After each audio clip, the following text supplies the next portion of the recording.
What do you get when you take Kendrick Lamar, coming off of a very successful 2017, and even more successful start to the 2018, with his performance and victories at the Grammys, crossed with the movie Black Panther's amazing reception to critics and audiences, with a 98% score on Rotten Tomatoes. When you cross those two, you get this masterful compilation album, and that's what I'm going to be discussing today. Hey guys, it's Lonzo here from Thought. Welcome to Hip Hop Explained, a series where I look at the hottest new albums and give a track-by-track analysis, explaining all the different sounds and meanings behind the different songs you love. Before we start this off, I just wanted to give a quick shout out to Amino Apps, the sponsor for this video. Amino is an app that powers over 1 million different communities, including of course rap and hip hop.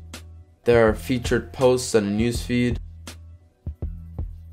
chat rooms where you could rap battle and meet other people. There are these fun quizzes and polls, links to new music. My personal favorite feature are these quizzes, and overall just the best community of hip-hop fans just like you. Just the best place for rap content. So check it out in the description down below if you're interested. But enough of that, let's just look back to the 47-minute album, Black Panther. It's multi-genre, multi-feature with a variety of different kind of sounds. This is very much a Kendrick Lamar album though. Even with all of the features on it, not only is he executive producer, but he also appears on the hooks and the verses of many of the songs. So I'm not the most knowledgeable person about Marvel in the world. Let me hand it over to my good friend Arturo from the ATZ show. It's true.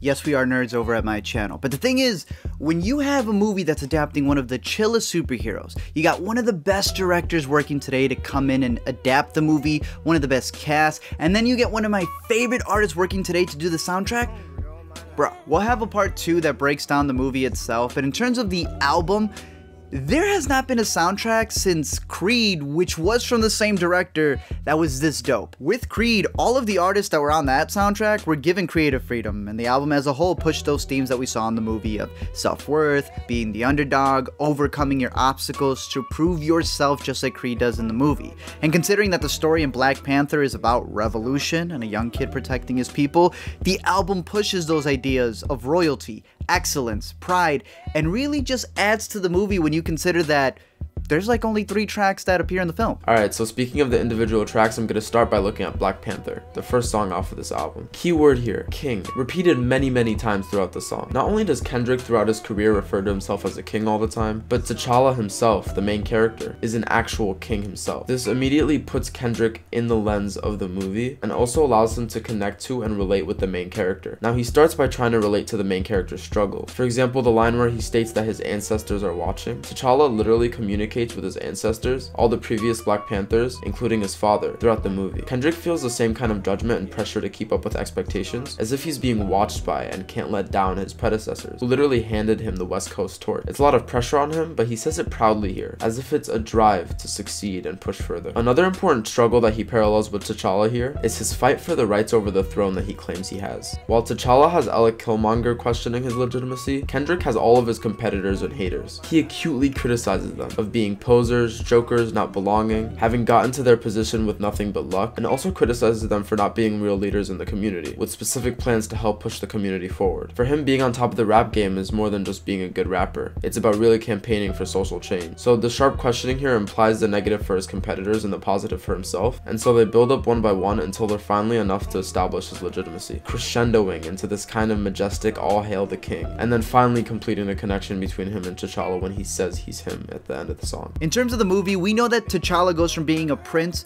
to the king, and I think the song exemplifies that perfectly, that when you're going to become a hero, you need to be able to step back and look at the bigger picture. You should be able to look past all of your enemies, you know, your confrontations, the expectations people will have, and be the hero that you're meant to be. Wait.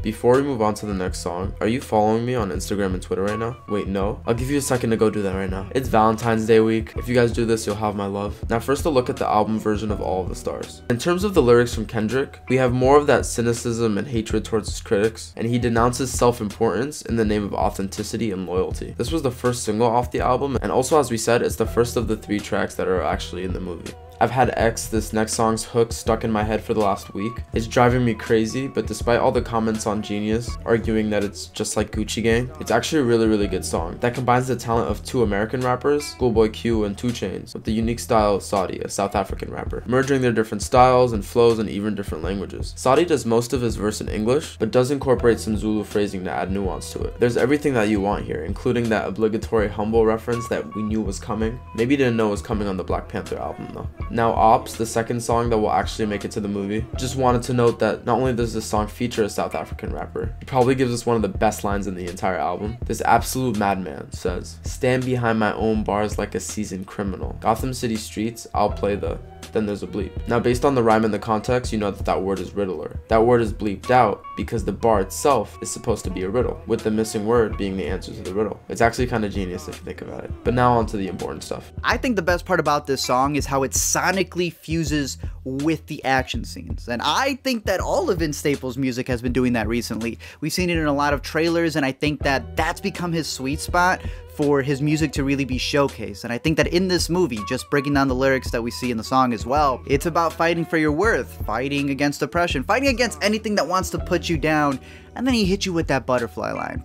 It's a song that goes perfectly with the action scenes. So now King's dead. Just another quick note without going too deep into this. Future making fun of Kendrick's voice is by far the funniest moment on this entire album. If that doesn't crack you up, I don't know what will. Okay, but there's some real substance in Kendrick's last verse though. He shifts from the perspective of T'Challa and goes to the perspective of his nemesis Eric, who personifies to him all of his enemies and all of his competition, trying to break down every aspect of his identity and his career. And he hits a similar crescendo with the All Hail King Killmonger. Here he embodies that kind of reckless hunger, that reckless ambition that Eric's gonna embody in the movie, where he'll stop at nothing to take the throne because he believes he could run the country better. Now just quickly about Big Shot, which is one of my favorite tracks on the album, and I know I'm gonna get hate for this, but because some people might say it's a copy of New Freezer with those lines from the hook, but I personally think that those same lines fit better on this new song. I don't know, I just like Travis Scott. Finally, let's take a look at Pray For Me. Not only the last song on this album, but the third and final song that's gonna be included in the actual movie. Just wanted to comment one last time on the lyrics themselves. Here Kendrick is describing his ambition to work hard to overcome his obstacles, whether those are internal, external, or spiritual, and also to help others who are suffering, and saying that to find the hero you just need to look within. It's kind of corny, but he puts it a lot better than that. Basically just that everyone has the power to make the difference. That's exactly what T'Challa faces in the movie, you know?